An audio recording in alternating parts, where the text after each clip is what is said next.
श्री शिवाय नमस्तुभ्यम। राधे राधे। आप सभी दर्शकों का आपके अपने चैनल धार्मिक कथा और कहानियों में मैं आप सबका हार्दिक स्वागत करती हूँ। आज आप सुनेंगे रवि प्रदोष व्रत कथा। उससे पहले हम आपको रवि प्रदोष व्रत की पूजा विधि भी बताएंगे। तो आपसे अनुरोध है कि वीडियो को पूरा जरूर देखिएगा और वीडियो अच्छे लगे तो लाइक शेयर और सब्सक्राइब करना मत भूलिएगा। देखिए, प्रदोष व्रत एक साधना है जो सभी भक्तों को भगवान भोलेनाथ से जुड़ने का एक अवसर प्रदान करती है।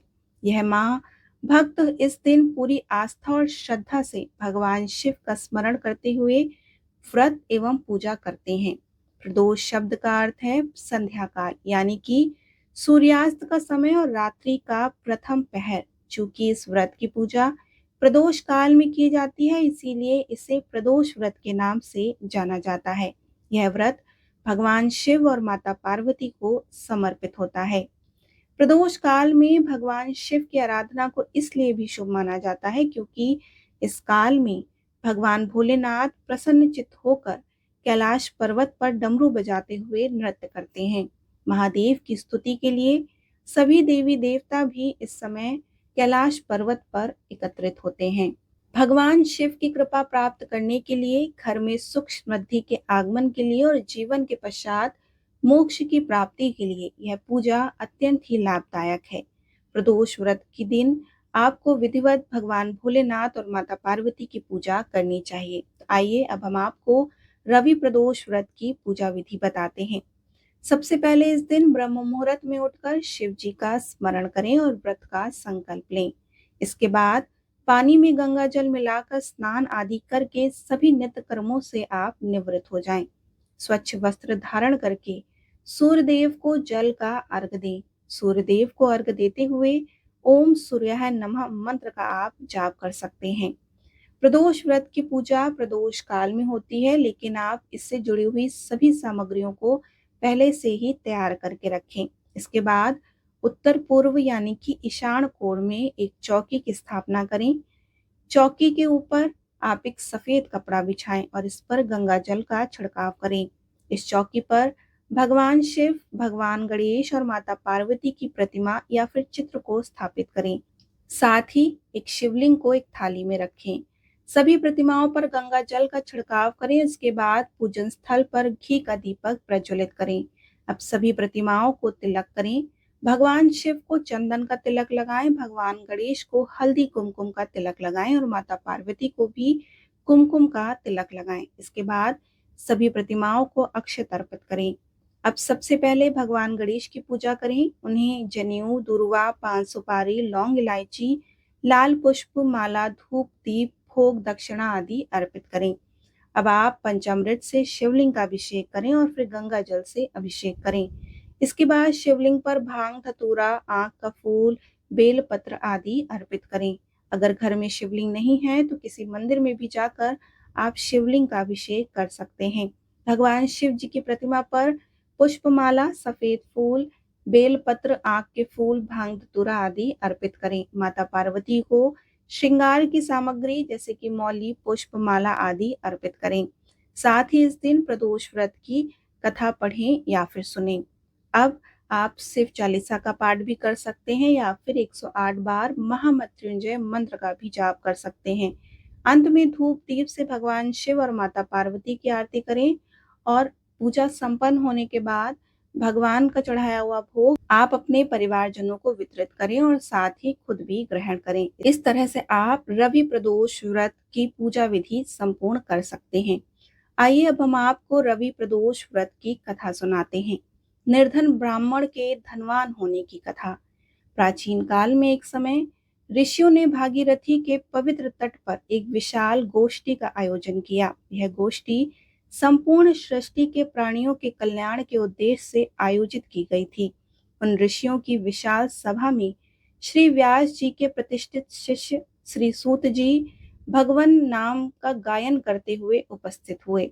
सूत जी के दर्शन होते ही शौनक आदि 88,000 ऋषि मुनियों ने उन्हें साष्टांग प्रणाम किया और सूत जी से आशीर्वाद प्राप्त कर सभी शिष्यों ने आसन ग्रहण किया। वहां उपस्थित ऋषिगणों ने सूत जी से जिज्ञासा प्रकट करते हुए प्रश्न किया, कि हे परम ज्ञानी सूत जी महाराज, कलयुग में समस्त प्राणी धर्म कर्म वेद शास्त्र आदि से रहित होकर अधर्म एवं पाप चरण करेंगे, जिसके कारण उन्हें पुण्य क्षीण हो जाएंगे और वे कष्ट भोगेंगे। अतः ऐसी दुर्गम स्थिति में भगवान शिव की भक्ति किस उपासना के माध्यम से सुलभ होगी?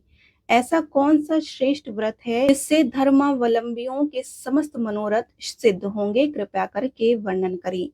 ऋषिगणों का लोक हितकारी प्रश्न सुनकर सूत जी बोले कि हे शौनक आदि मुनि श्रेष्ठों, आप सभी धन्य हैं। आपने अत्यंत महत्वपूर्ण एवं जनहितकारी प्रश्न किया है। आपने समस्त प्राणियों के कल्याणार्थ के लिए यह प्रश्न किया है। अतः हे मुनिगणों, मैं आपके समक्ष एक अत्यंत उत्तम व्रत का विधान वर्णित करता हूँ।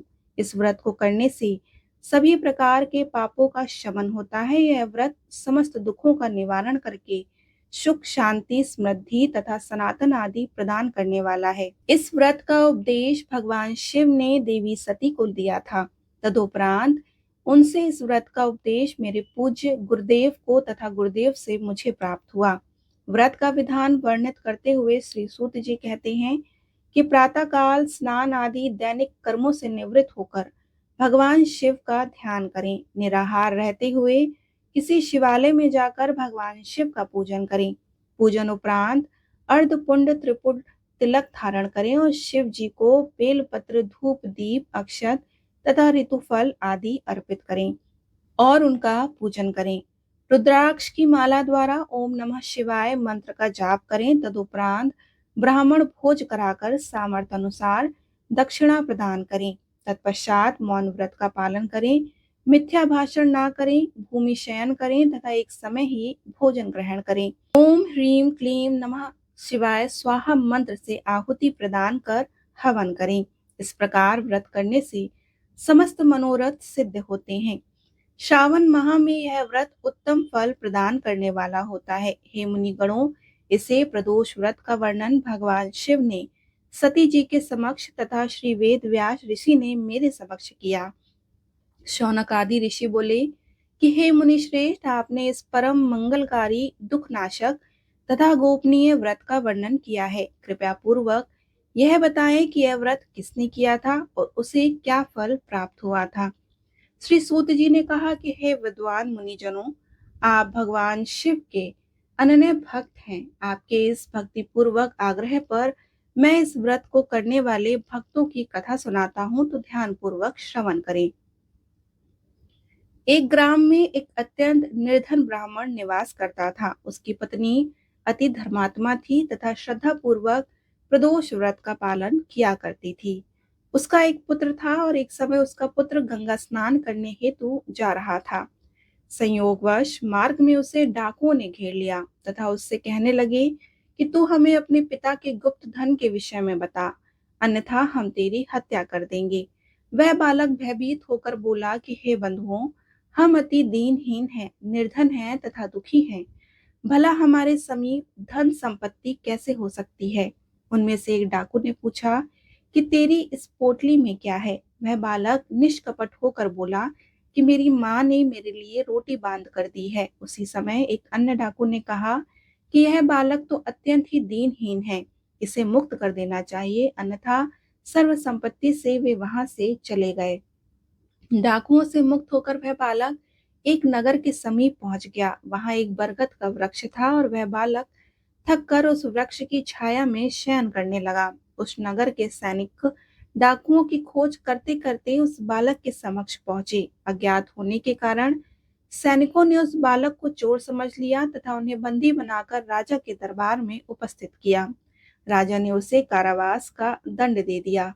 इधर बालक की माँ भगवान शिव के प्रदोष व्रत का पालन कर रही थी। माँ मन ही मन शिव जी से यह प्रार्थना कर रही थी कि उसका पुत्र गंगा स्नान करके सकुशल लौट आए।